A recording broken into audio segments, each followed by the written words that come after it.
Agora você ouve uma palavra de vida com o pastor Érico Rodolfo Bussinger.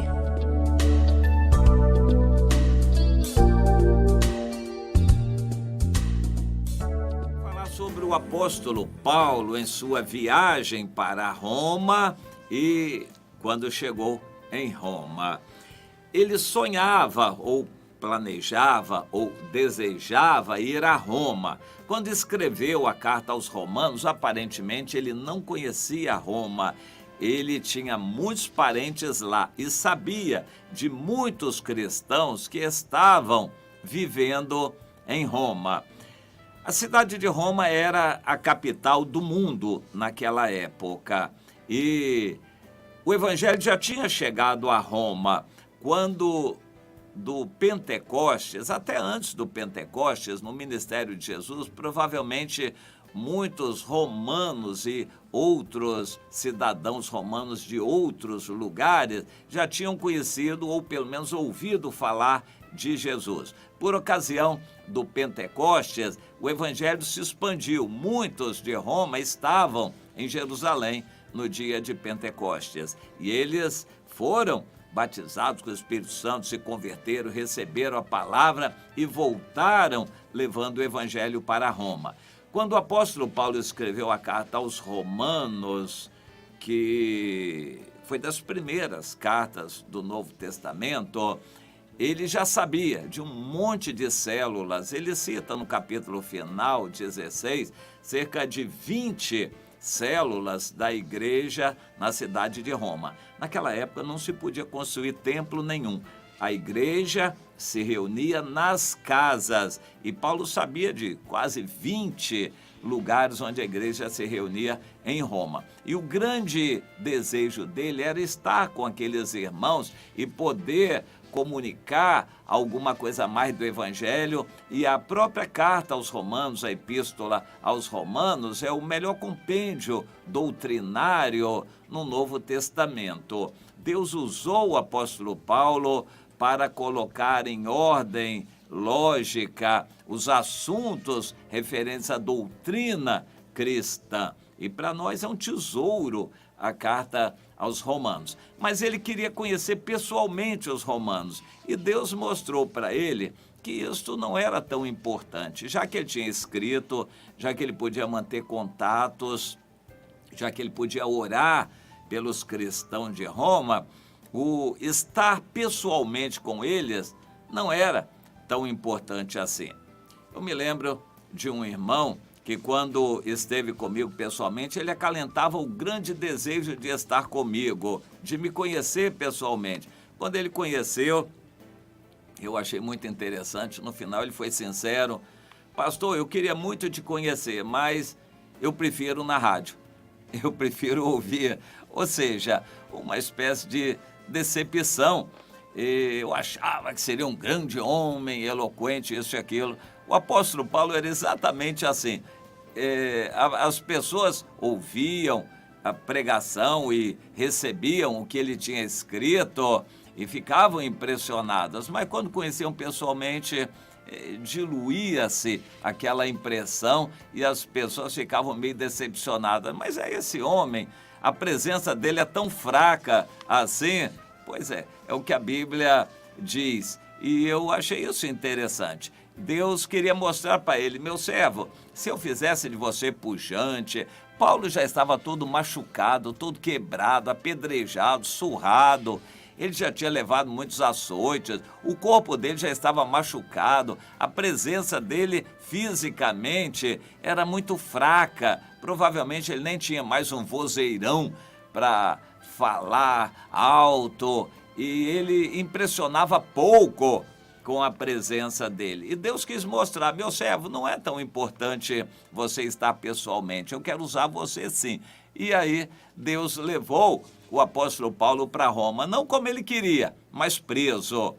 A Igreja Católica tem uma história que nós não conseguimos acreditar, mas eles dizem que Pedro foi para Roma, foi o primeiro papa da igreja, depois foi morto, e Paulo foi o sucessor de Pedro. Também durou pouco, mas foi o segundo papa. segundo essa história da Igreja Católica. Para nós, eu não vejo nem o que muitos evangélicos afirmam, que Paulo teve mais de uma prisão em Roma, que ele foi preso, depois foi solto, ficou um tempo em Roma, depois voltou a ser preso. A Bíblia não faz referência a esse período dele solto. Isso é uma conjectura por causa de datas, por causa da segunda carta a Timóteo, mas não há uma afirmação da Bíblia, não há confirmação disso e nenhuma confirmação de trabalho nenhum que Paulo tenha feito nesse período em que teria estado solto em Roma. Tudo isso é baseado numa assertiva só, que é a seguinte: segundo as leis daquela época, a pessoa não podia ficar presa por mais de 2 anos. Se ela estivesse presa por 2 anos, então teria que ser solta, podia até ser presa de novo, o que, segundo eles, foi o que aconteceu com Paulo. Mas não há confirmação, comprovação disso e nem nada que ele tenha feito nesse período em que pretensamente foi solto. Para mim, ele ficou preso mais tempo mesmo e essa ideia de que pelas leis romanas que eles acham que foi seguida, Paulo teria que ser liberto e depois foi preso de novo. Na primeira prisão, segundo eles, ele tinha uma certa regalia, pôde morar numa casa alugada por ele mesmo, mas na segunda prisão ele foi lá para prisão marmetina, num subsolo lá, sofrendo muito, e então dali teria sido morto. Eu não vejo esse período dele solto em Roma. No entanto, eu acho que ele ficou muito tempo preso e preso ele pôde ajudar a igreja em Roma, orar por ela, inclusive escrever cartas, como ele escreveu a Timóteo, provavelmente outras também. Em Roma, Paulo pôde fazer a obra de Deus, o que Deus queria que ele fizesse, não como ele queria, mas como Deus queria. E Deus não deixou Paulo solto em Roma para não se engrandecer, não se envaidecer. Facilmente Paulo se tornaria o grande líder. Deus não queria que isso acontecesse, que Paulo se envolvesse com coisas administrativas da igreja. Isso iria talvez dificultar o ministério dele. É um aspecto interessante. Existem pastores que sonham em construir um grande templo. Eles se tornam construtores, às vezes até pedreiros. Pastores se tornam tesoureiros, pastores se tornam administradores, pastores se tornam arquitetos, pastores são engenheiros, pastores são especialistas em pintura, estética da igreja. O grande sonho deles é o templo. Mas eles não foram chamados para construir templos, eles foram chamados para cuidar de vidas.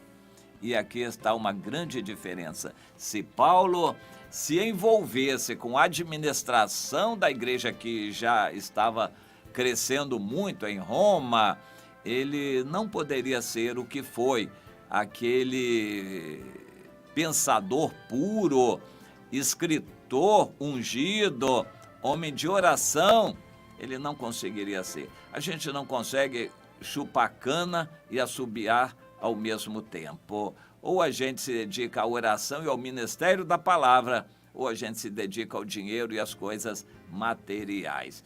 Eu tenho continuamente que fazer essa opção e é difícil para mim ter que lidar com assuntos administrativos, cuidar de coisas, enquanto o meu chamado, a minha vontade é me dedicar mais e mais à oração e ao ministério da palavra.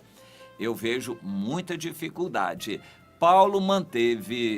Deus manteve Paulo preso por causa disso, porque na cadeia ele poderia ter mais tempo de oração, mais tempo para escrever, ele poderia estar mais livre do assédio dos irmãos para se dedicar mais à obra de Deus. Às vezes eu desejo ver a obra de Deus crescendo, mas Deus me mostra, meu servo, se você estivesse lidando com milhares de pessoas, você não teria tempo nem para orar. Eu fico pensando nisso, então Deus me preserva da grandeza, da publicidade, para que eu possa ser mais santo, ter mais tempo para orar, buscar o Senhor, meditar na palavra, que é o que eu mais quero. Eu estou compartilhando isso para você entender essa situação difícil do apóstolo Paulo. Mas ele tinha um coração todo no Senhor, a vida dele era toda do Senhor. E no capítulo 28, nós vemos que ele estava na viagem, mas no decorrer da viagem, o Lucas o acompanhava e foi quem fez a reportagem da viagem, quem escreveu tudo que estava acontecendo. Ele relata, o Lucas, no livro de Atos, o que aconteceu na ilha de Malta, quando Paulo era um dos presos em um navio que afundou.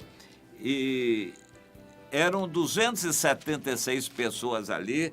E com o passar do tempo, Paulo pregou e fez milagres ali na ilha, Deus honrou o ministério dele, ele acabou sendo a pessoa mais importante da ilha por causa da pregação do evangelho, e a Bíblia não traz notas sobre isso, mas provavelmente pessoas se converteram lá.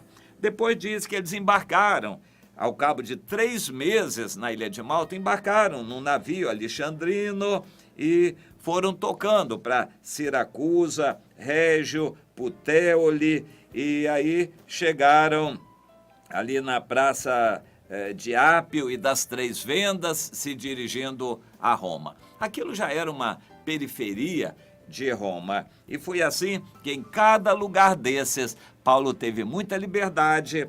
O centurião que cuidava dele e os soldados que estavam com ele já tinham um grande respeito por ele e davam uma certa liberdade dele ficar mais dias, ele poder se dirigir aos irmãos, orar com os irmãos, pregar, abençoar as pessoas.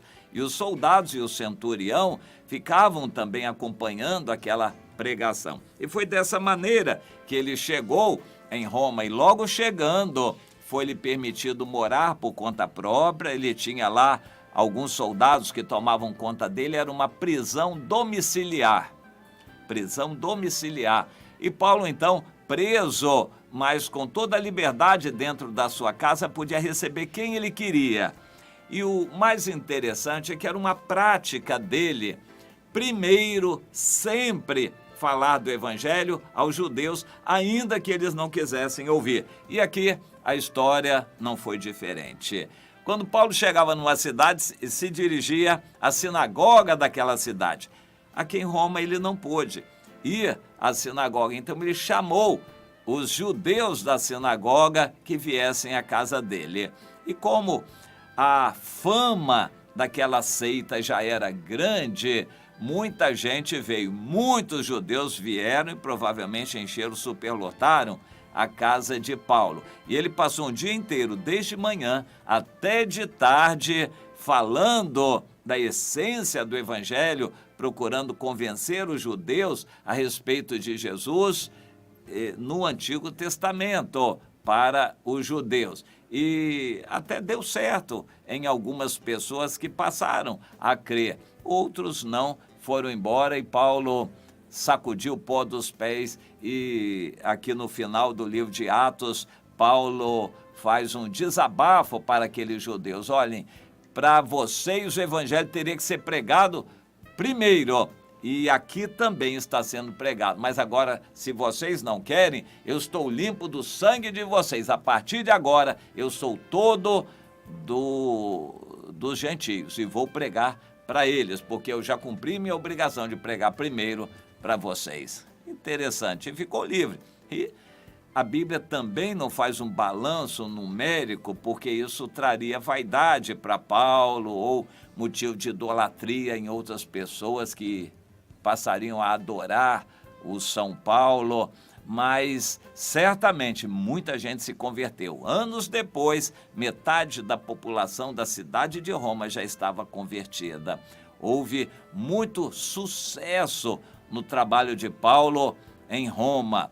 Mas eu quero realçar isso. Em primeiro lugar, ele sempre pregava para os judeus. Isso significa para nós hoje mais ou menos o seguinte: você vai a uma cidade abrir um trabalho, primeiro, meu irmão, você tem que se dirigir às igrejas que estão ali, aos líderes evangélicos daquela cidade, se apresentar a eles, dar uma satisfação e avisar que você quer abrir um trabalho. Nós temos uma obrigação, primeiro para com os domésticos da fé, depois nós vamos pregar para os outros. Infelizmente não é isso que acontece. A pessoa chega no lugar, abre um trabalho, já começa a bronquear, a brigar com os outros, começa a roubar ovelhas das outras igrejas, já arranja problema com os outros líderes e pastores e se distanciam cada vez mais da unidade.